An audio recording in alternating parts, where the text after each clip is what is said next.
народ такой нищий останется. Потому что вы не смотрите, что творится власть. Изменил он, а ничего не изменится. Цены растут, все пойдет вверх. Попомните мои слова.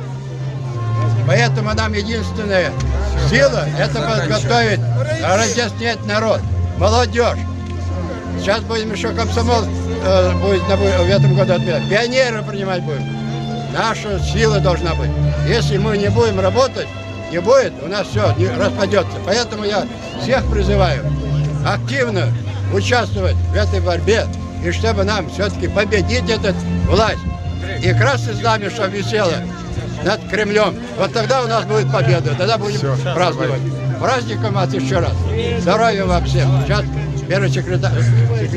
Дорогие друзья, разрешите также поздравить с 73-й годовщиной окончания Великой Отечественной войны и победой нашего советского народа и советского солдата над фашистами.